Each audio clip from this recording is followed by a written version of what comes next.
Saudara, lagi-lagi Gubernur Papua Lukas NMB absen dari panggilan Komisi Pemberantasan Korupsi.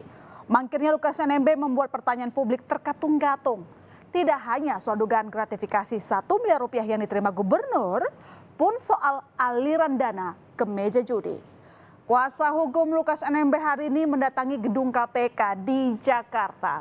Menampik mengulur-ulur waktu, kuasa hukum Lukas NMB membawa surat dokter pribadi sekaligus surat dokter Lukas NMB dari Singapura ke KPK. Lukas NMB tidak dapat memenuhi panggilan kedua dari KPK karena sakit. Dari riwayat medis, Lukas NMB telah 4 kali stroke, punya riwayat jantung bocor, diabetes, serta gangguan ginjal. Namun, kondisi Gubernur Papua dipertanyakan oleh LSM Masyarakat Anti Korupsi Indonesia alias MAKI. Jadi pasalnya, MAKI mengaku mengantongi bukti-bukti bahwa Lukas NMB dalam keadaan sehat dalam beberapa bulan terakhir. Menurut MAKI, saudara, Lukas NMB bolak-balik bepergian dengan jet pribadi. Misalnya, pada 4 Juni 2022, Lukas NMB melakukan perjalanan dengan rute Singapura, kemudian ke Makassar, lalu kemudian Jayapura. Berlanjut pada 10 Juli, oke, kita geser ke 10 Juli, temuan dari MAKI juga. Dengan rute Singapura Timur Leste dan Australia. Dan terakhir pada 15 Agustus dengan rute Singapura Timur Leste Australia. Jadi pertanyaannya apa iya? Lukas NMB benar-benar tidak dapat memberikan keterangan. Ya, bahkan saudara, Koordinator Masyarakat Anti Korupsi Indonesia Boyamin Saiman membeberkan aktivitas Gubernur Papua Lukas NMB berjudi di sejumlah negara termasuk di Singapura. Dari data perjalanan yang diperoleh oleh MAKI, NMB melakukan perjalanan untuk berjudi di luar negeri pada periode Desember 2021 hingga Agustus 2022. Salah satunya adalah di Kasino Genting Highland Malaysia pada 19 Juli 2022. Oke. MAKI mengakui Lukas NMB memang berobat di Singapura dan Jerman, saudara. Namun MAKI menyoroti pula ada 3 lokasi yang diduga jadi tempat langganan NMB untuk bermain judi. Pertama, di Singapura, yaitu kasino di Crockford Sentosa. Kemudian ada Genting Highland di Malaysia. Dan terakhir, Soler Resort and Casino Manila, Filipina. Dan dari rekam data yang dimiliki MAKI, saudara, Lukas NMB sangat aktif pergi ke 3 negara ini.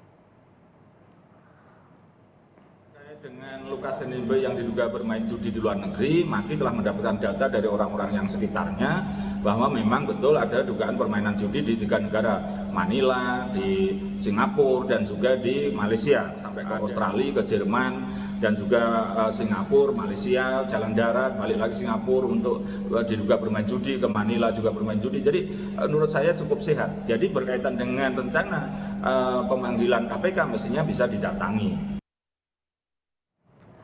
Kuasa hukum Lukas NMB Aloysius Renwarin tidak membantah Lukas NMB pergi ke kasino di Singapura. Menurut NMB, ini jadi cara NMB menghibur diri sembari menjalani perawatan kesehatan.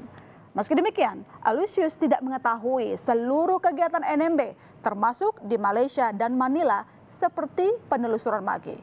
Hal ini disampaikan oleh Aloysius Renwarin dalam program Kompas Petang. Gubernur itu hanya beliau ke Singapura yang saya tahu ada bermain di sana. Bermain apa, Pak? Bermain game ya kalau saya bilang. Ya, tapi beliau mengatakan apa itu sebagai hiburan ketika dia melakukan perawatan sakitnya di Singapura. Ya, apa mencari hiburan untuk menikmati. Game ke kasino maksudnya, Bapak? Ya, game kasino. Oke. Di Singapura. Itu yang saya tahu. Yang lain kalau bicara soal Malaysia atau Filipina, saya tidak tahu. Meski demikian, kuasa hukum Lukas NMB telah membantah Lukas NMB memakai uang APBD untuk berjudi. Keterkaitan Lukas NMB dengan judi mencuat usai Pusat Pelaporan dan Analisis Transaksi Keuangan (PPATK) mendapatkan temuan mencurigakan. Salah satunya uang senilai 55 juta dolar Singapura atau 560 miliar rupiah mengalir ke meja judi kasino di luar negeri dengan atas nama Lukas NMB. Tidak hanya itu saja saudara, ada pula transaksi pembelian barang mewah berupa jam tangan dan perhiasan dilakukan Lukas secara tunai dengan nilai mencapai 550 juta rupiah. Dan dari kasus Lukas NMB kita belajar gaya hidup antara pejabat dan rakyat Papua bak bumi dan langit. Menko Polhukam Mahfud MD mengatakan dana otonomi khusus ratusan miliar rupiah tidak sampai ke tangan rakyat. Alhasil, rakyat Papua tetap miskin. Kalaupun ada infrastruktur besar seperti jalan tol, itu adalah proyek pemerintah pusat. Usai kasus NMB, pemerintah pusat akan memperketat pengawasan dana otsus. Sejak zaman Pak Lukas NMB itu 500 triliun lebih. Tidak jadi apa-apa juga, rakyatnya tetap miskin, pejabatnya foya-foya. Dengan cara tadi ada kickback, ada hanya kebenaran formal di transaksi. Namun anggota Dewan Perwakilan Rakyat Papua membantah bahwa selama ini dana otsus diselewengkan. Hal ini disampaikan anggota DPR Papua John Gobay usai pertemuan dengan Komnas HAM di Jakarta. DPR Papua juga menyampaikan aspirasi rakyat Papua, yakni meminta KPK untuk memperlakukan Lukas NMB secara manusiawi dengan mempertimbangkan kesehatan Lukas NMB. Proses hukum diharapkan tidak memicu konflik. Untuk itu demi kemanusiaan kami meminta agar pihak KPK mempertimbangkan kondisi kesehatan dengan memperlakukan secara manusiawi. Penggunaannya telah kami gunakan sesuai dengan amanat Undang-Undang Otsus. Kami telah membuat Perdasus nomor 25 tahun 2013. Dibagi sesuai dengan program yang juga dirasakan oleh masyarakat. Sebaliknya, tokoh adat Papua Yanto Eluai meminta Gubernur Papua Lukas NMB mentaati proses hukum dan meminta Gubernur tidak mengorbankan masyarakat. Menurutnya, Gubernur sebagai seorang pemimpin harusnya memberikan contoh yang baik bagi masyarakat. Selain itu, Yanto Eluai meminta masa pendukung yang berada di kediaman Gubernur untuk tidak menghalangi KPK yang akan memeriksa Lukas NMB.